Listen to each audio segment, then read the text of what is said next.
영원한 하나님의 나라를 스스로 이루어 가시는 우리 아버지 하나님, 말할 수 없이 연약한 저희들에게 그 하나님 나라를 소유한 자로, 그러한 하나님의 이름과 하나님의 영광을 지닌 자로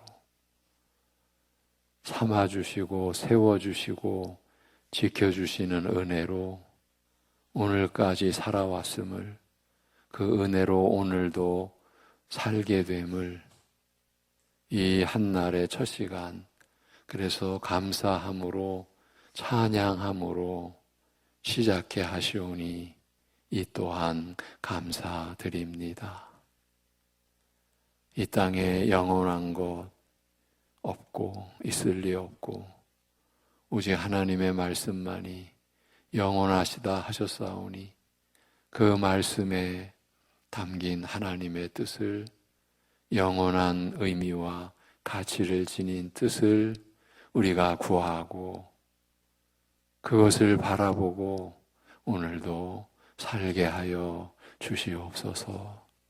예수님의 이름으로 기도하옵나이다. 아멘. 로마서 8장 1절에서 4절까지 보시겠습니다. 로마서 8장 1절에서 4절입니다.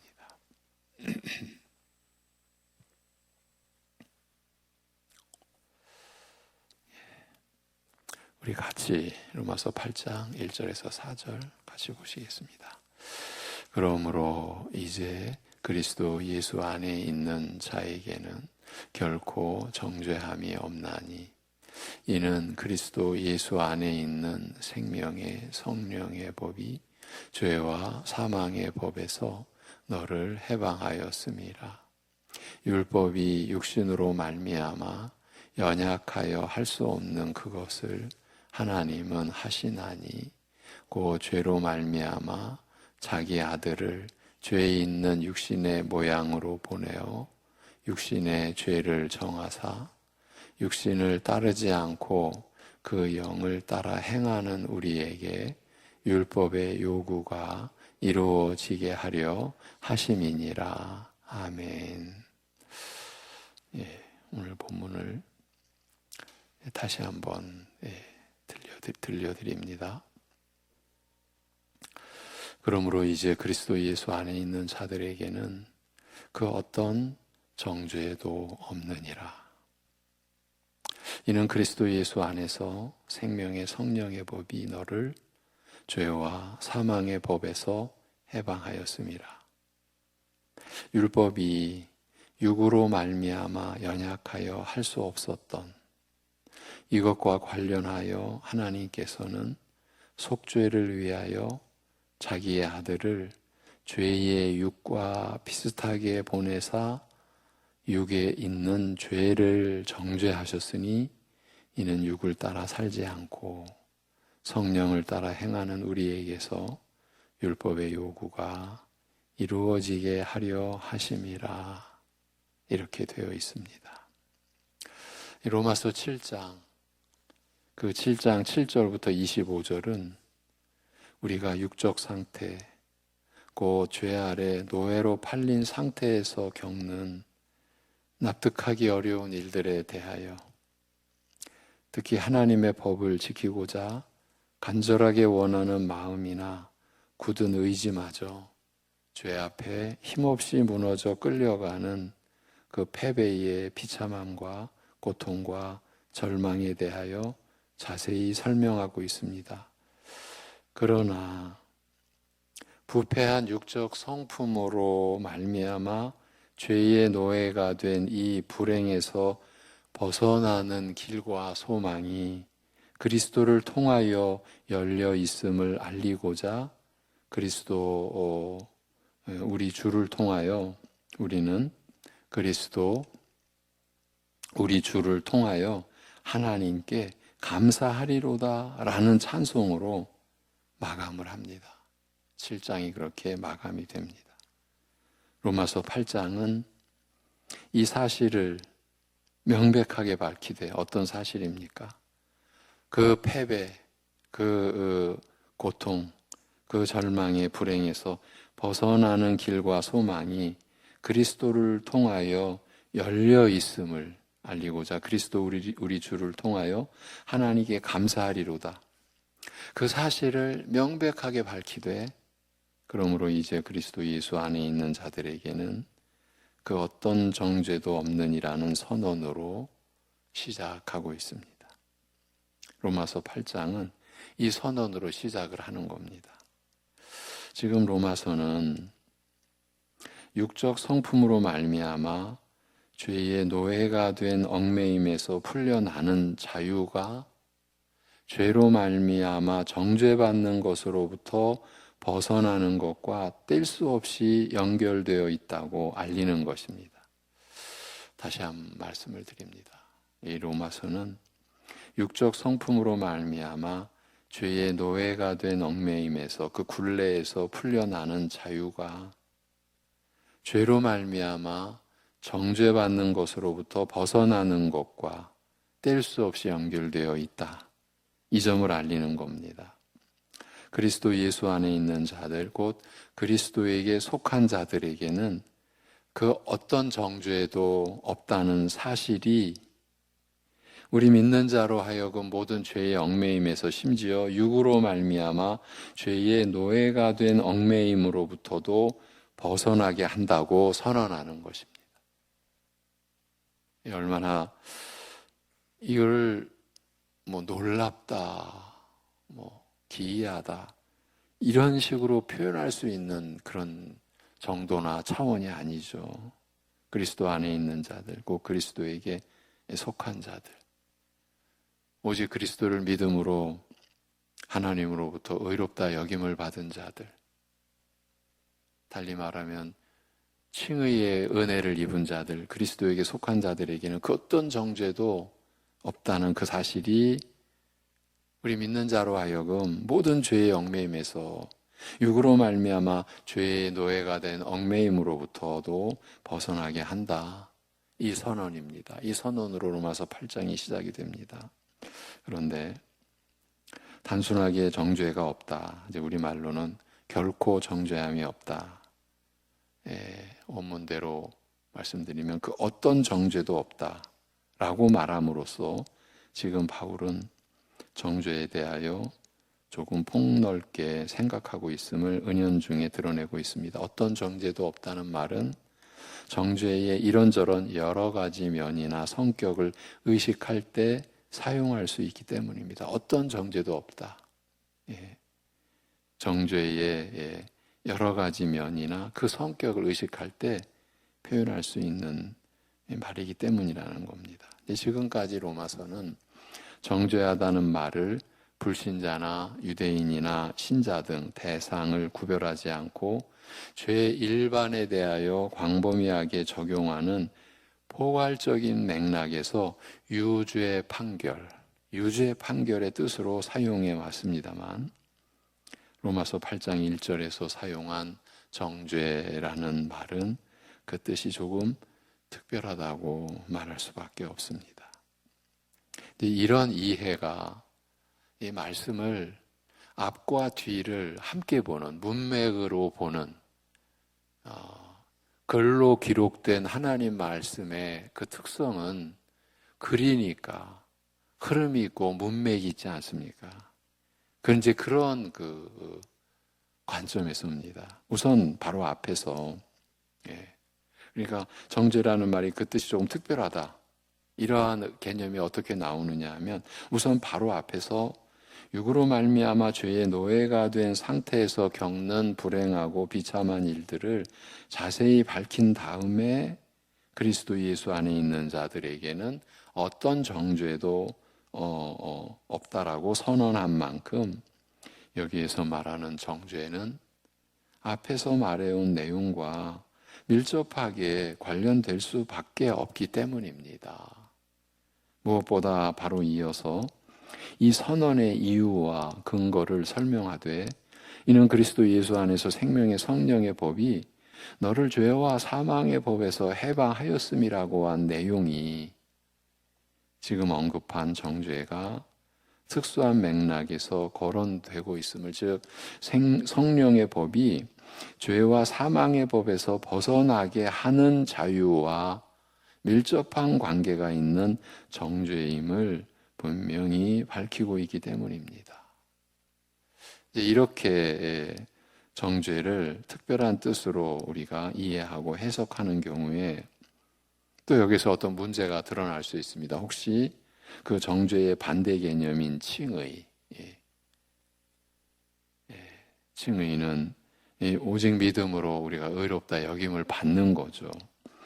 이 특별한 뜻으로 해서 정죄를 볼 경우 혹시 이 반대 개념인 칭의에 역으로 영향을 미쳐 성화가 칭의에 영향을 주는 것으로 오해한 나머지 그 이신 칭의의 이 진리, 이 교리의 순수성을 훼손할 가능성을 염려하는 이들도 없지 않으나, 우리가 분명히 해놓고 가야 되는 것은 이 성화, 지금 우리가 믿음으로 의롭다함을 받은 우리 신자가 이제 거룩한 삶을 살아가는 그 내용을 우리가 보고 있지 않습니까? 그 성화는 칭의에 따르는 결과, 열매와 결과일 뿐이며 결코 칭의의 원인이나 근거가 될 수 없다. 성화가 거룩해져 가는 것이 칭의의 원인이나 근거가 될 수 없다. 그러니까 거룩해져 가는 것을 봐서 의롭다 여겨주시겠다. 이렇게 될 수 없다. 칭의의 원인이나 근거가 될 수 없음을 분명히 한다면 우려할 일은 아니라 여겨집니다. 방금 말씀드린 내용도 우리에게 있어서 너무 기본적이자 근본적인 우리 믿음의 이해입니다. 여러분, 우리가 거룩함을 이루어가는 이 성화의 이 모든 것은 칭의에 따르는 결과, 열매와 결과일 뿐입니다. 결코 칭의의 원인이나 근거가 될 수 없습니다. 이 점에서는 절대로 흔들려서는 안 됩니다. 우리 쉽게 말해서 내가 이러한 거룩한 뭔가 여지가 있으니까 나를 의롭다 여겨주셨지, 이렇게 돼버리면 오직 그리스도를 믿음으로 말미암아 얻는 하나님의 의인이 차별이 없으니라고 하는 이 우리의 구원의 구조에 있어서, 이 근본적인 구조에 있어서 치명적인 문제가 생겨버리는 거예요. 이 성경 전체가 와르르 무너져 내리는 거예요. 구원의 이 도리가 무너져 내리게 되는 거예요. 우리에게는 그런 심사가 있단 말입니다. 그리고 그것이 또 교회에 상당히 많은 그 교회들이 또 그런 거짓 교리로 이렇게 기울어져 왔고, 그게 교회의 역사였었고요. 여러분, 신기하다 싶을 정도로요, 지금 믿음으로 의롭다함을 받는다, 이 칭의가 사도시대가 지나면 바로 가려지기 시작을 합니다. 이것이 이제 이 교리의 역사의 그 증거인데, 교리사를 연구한 우리 믿음의 선진들의 그 수고에, 그 헌신에 우리가 이제 유익을 얻는 건데, 사도 시대를, 이후의 시대를 속사도 시대라고 하고, 그 이후로 저 교부 시대 이렇게 연결이 되어지는데, 이미 속사도 시대로 들어가면요, 칭의의 교리가 흐려지기 시작하는 거예요. 그들의 저서에서 명백한 칭의의 교리가 나타나지 않는다는, 너무나 신기할 정도로, 그러니까 우리가 믿음으로 의롭다함을 받는다라고 하는 이 로마서 3장에서 선언된 우리의 구원의 도리가 이 인간사에서는, 이 세상에서는 있을 수 없는, 성립이 안 되는, 어떻게 우리가 아무것도 없이, 아무 자격도 없이, 아무 근거도 없이, 아무 준비도 없이 오직 그리스도를 믿음으로 우리가 의롭다함을 얻을 수 있는가? 하나님 앞에서 우리가 의롭다 여김을 받을 수 있는가? 이것이 인간들에게는 어떻게 이게 받아들여질 수가 없는 거예요. 그러니까 인간의 이성적으로 가면은 자연스럽게 그래서 행위 쪽으로 가는 거예요. 그렇지. 우리에게 뭔가 있었지. 행위가 있었지. 뭔가 요소가 있었지. 그래서 로마서 4장에서 바울이 아브라함을 들어서 그리고 다윗을 들어서 그들에게 무슨 행위가 있었냐? 자격이 있었냐? 조건이 있었냐? 대표적인 구약의 인물을 들어서 언약 백성의 그야말로 핵심이 되는 인물, 아브라함과의 언약, 다윗과의 언약이 하나님 나라의 언약의 그야말로 기둥 아닙니까? 골자 아닙니까? 그런데 그 언약을 맺은 당사자 아브라함, 다윗을 들어서 바울이 예증한 것은 다른 게 아닙니다. 성화가 칭의에 영향을 줬다. 이럴 수가 없다. 그 어떤 준비나 자격이나 공로도 없다. 그 점을 밝혀야만 했기 때문이에요. 아브라함을 들어, 다윗을 들어. 그러니 그들이 하나님 앞에서 자랑할 게 있느냐? 없다는 거예요. 다윗조차도, 아브라함조차도. 왜? 자신들이 하나님 나라에 속하게 되는 하나님 나라를 소유한 자, 영생을 소유한 자 됨에 있어서 오실 메시아를 바라보면서 믿음의 제사를 드림으로 저들이 죄사함 받은 그 모든 은혜, 그건 오직 하나님의 전적인 역사, 은혜의 역사라. 그들이 자신들의 그 무엇으로 나타낼 게 없다. 그런데 우리에게 있지 않습니까? 이번 노회 때 이제 저 서울에 있는 한 노회에서 한 목사가 이제 한 교회가 이제 우리 노회로 이렇게 임명을 해온 겁니다. 그런데 교회 이름이 특이하게 이게 논란이 된 거예요. 교회 이름이 이름 없는 교회예요. 교회 이름이 이름 없는 교회예요. 그러니까 우리 교회는 지금 송내 중앙교회 아닙니까? 근데 그 김포에 있는 교회는 이름 없는 교회. 그래서 그 김포시에서 이름이 났답니다. 이름 없는 교회라서. 그래서 저희들이 이거를 권면해서 이름을 좀 수정해야 되는 것이 아닌가라는 그런 논의까지도 됐는데 이제 임명해 왔으니까 인사하는 자리에서 여러분이 질문을 한 거예요. 왜 이름 없는 교회로 했느냐? 근데 그가 솔직하게 이런 얘기를 했어요.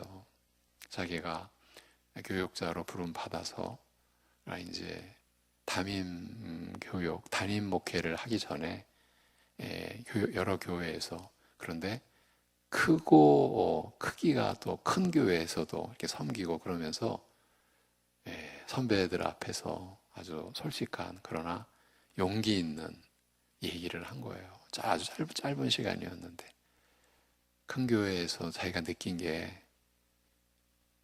이름을 내더라는 거예요. 그 후배 목사가 그런 고백을 한 거예요. 그래서 자기는 그게 제가 보기에는 두려웠던 거죠. 이런 표현을 제가 덧붙인 겁니다. 그래서 내가 교회를 개척해서 섬기게 되면 이름 없는 교회로, 그야말로 우리는 이름 없이 빛도 없이 우리가 하나님의 은혜 입은 자 아닌가. 그리고 우리가 그 은혜를 입어 그 은혜를 나타내는 어떠한 삶을 산다 할지라도 우리는 이름 없어야 되고 빛 없어야 되는 것 아닌가. 그래서 그 진술에 우리 노회원들이 다 그 교회 이름을 받아들이게 된 거죠. 지금 그 얘기를 좀 드리는 겁니다. 아브라함도 다윗도 자신들의 행위로 하나님 앞에서 드러내고 하나님 나라에서 자랑할 게 있느냐? 있을 수가 없다라는 거예요. 죄사함 받은 은혜에 있어서 다윗을 예로 들어서 우리가 죄사함 받은 은혜에 있어서 뭐 우리가 이룬 것이 있는가, 행한 것이 있는가, 우리가 뭐 경건한 구석이 있어서 죄사함 받았는가? 여러분, 우리 이것은 절대 잊으면 안 되죠. 예. 오늘 준비한 걸 다 못할 것 같습니다. 그러니까 성화는 칭의에 이르는 열매와 결과일 뿐입니다. 결코 칭의의 원인이나 근거가 될 수 없습니다. 그리스도 안에 있는 자들에게는, 그리스도에게 속한 자들에게는 그 어떤 정죄도 없는 것입니다. 심지어 육으로 말미암아 죄의 노예가 된 상태에서 겪는 일로 말미암아 정죄당하는 그런 정죄에서도 벗어나 자유하게 되는 것. 로마서 8장은 이 선언으로 시작을 하게 됩니다. 2절에 이는 그리스도 예수 안에서 생명의 성령의 법이 너를 죄와 사망의 법에서 해방하였음이라고 합니다.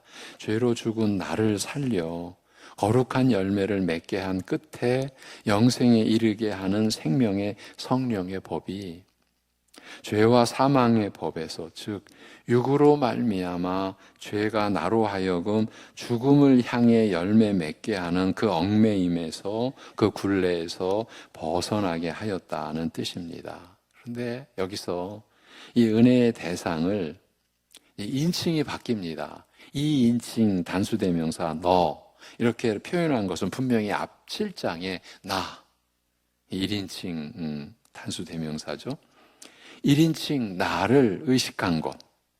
그러니까 8장에서 너라고 표현한 것은 분명히 앞 7장에 나를 의식한 것이면 이처럼 1인칭을 2인칭으로 바꾸어 부른 것은 육적 상태에서 겪는 비참한 일, 로마서 7장이 우리가 납득하기 어려울 만큼 드러내고 밝혀낸 육적 상태에서 겪는 그 비참한 일과 그 얽매임에서 벗어나는 영적 자유의 대조. 육적 상태의 그 얽매임에서 벗어나는 영적인 자유의 대조. 그리고 이에 따르는 처지의 변화를 선명하게 드러내기 위한 것으로 보입니다. 이렇게 호칭에서도 나에게서 너라는 이 변화를 통해서 육적 상태에서의 겪는 그 얽매임에서 벗어나는 영적 자유, 이런 처지의 변화를 뚜렷하게 드러내기 위한 것으로 보인다는 말입니다. 로마서 앞부분에서 칭의에 관하여 말할 때 방금 전 로마서 3장, 4장을 중심으로 우리가 믿음으로 의롭다함을, 그리스도를 믿음으로 의롭다함을 받는 그 칭의에 관하여 말할 때는 그리스도의 대속적 죽음에 의해 죄값이 치러진 것에 근거하여 얻게 되는 죄사함과 칭의를 말해왔지요. 그리스도의 대속적 죽음, 대속 제물 대신 그리스도의 죽음에 의해 죄값이 치러진 것에 근거하여 얻게 되는 죄사함과 그 칭의, 의롭다함을 말하였습니다만, 여기에서는 로마서 8장에서는 성령으로 말미암아 누리는 생명의 은혜가 나를 죄와 사망의 법에서 자유롭게 함으로써 정죄에서 벗어나는 것에 대하여 말하고 있습니다. 물론 그렇다고 해서 이 둘이 이질적이거나 서로 분리되어 있다는 뜻은 아닙니다. 후자는, 그러니까 성령으로 말미암아 누리는 생명의 은혜가 나를 죄와 사망의 법에서 자유롭게 함으로써 정죄에서 벗어난 이 후자는 전자에 바탕을 두고 있고, 무엇에? 그리스도의 대속적 죽음에 의해 값없이 치러진 것에 근거하여 죄값이 값없이 치러진 것에 근거하여 얻게 되는 그 죄사함과 그 칭의와 이 후자는 이 지금 방금 말씀드린 그리스도의 대속적 죽음에 의한 이 은혜에 바탕을 두고 있고, 어떤 의미에서는 그 연장이요 확장이라 할 수 있습니다. 그러니까 그리스도의 대속적 죽음에 의해 죄값이 치러진 것에 근거한 그 죄사함과 의롭다함이 언제나 바탕이 되는 거고, 거기서부터 연장해서 성령으로 말미암아 누리는 생명의 은혜가 나를 죄와 사망의 법에서 자유롭게 함으로써 정죄에서 벗어나는 것, 이렇게 연장이 되고 확장이 된다, 이렇게 볼 수 있다라는 거예요. 생명의 성령의 법으로 말미암아 정죄로부터 벗어나는 은혜 역시 그리스도 안에서 베풀어지는 것이기 때문입니다. 그리스도 예수 안에서 생명의 성령의 법이 너를 죄와 사망의 법에서 해방하였음이라고 하여, 이 은혜가 오직 그리스도 안에서, 그 그리스도 안에서라는 것은 그리스도의 대속적 죽음에 의해, 그리스도의 구속에 의해 베풀어지는 은혜임을 분명히 하고 있는 겁니다. 이 자유가 어떤 것인지 더 깊이 설명한 것이 이제 3절, 4절입니다. 율법이 육으로 말미암아 연약하여 할 수 없었던 이것과 관련하여 하나님께서는 속죄를 위하여 자기의 아들을 죄의 육과 비슷하게 보내사 육에 있는 죄를 정죄하셨으니 이는 육을 따라 살지 않고 성령을 따라 행하는 우리에게서 율법의 요구가 이루어지게 하려 하심이라고 합니다. 여러분이 참 이 구절을 한두 번 보셨을 리가 없을 것 같은데, 여러분 볼 때마다 참 어렵죠. 이 3, 4절이. 왜냐하면 이 문장이 불완전한 문장으로 쓰여졌기 때문에, 이 불완전하다라는 것도 좀 오해가 있을 수 있는 표현인데, 하나님 말씀이 불완전하다라는 게 아니고 생략문이에요. 생략이 되어 있는 구조예요. 불완전한 문장이라는 점을 우리가 염두에 두어야 됩니다. 문장의 중요한 요소가 생략된 나머지 불완전하게 보인다는 뜻입니다.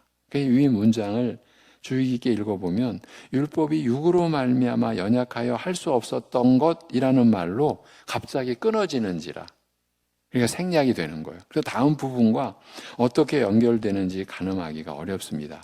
물론 이런 특이한 표현법 이 자체가 강조의 효과를 위해 의도적으로 선택된 것, 우리가 이렇게 봐야죠. 뭐 바울이 실수했거나 딴 생각하다가 이렇게 기록했거나 이런 식으로 볼 수는 없죠.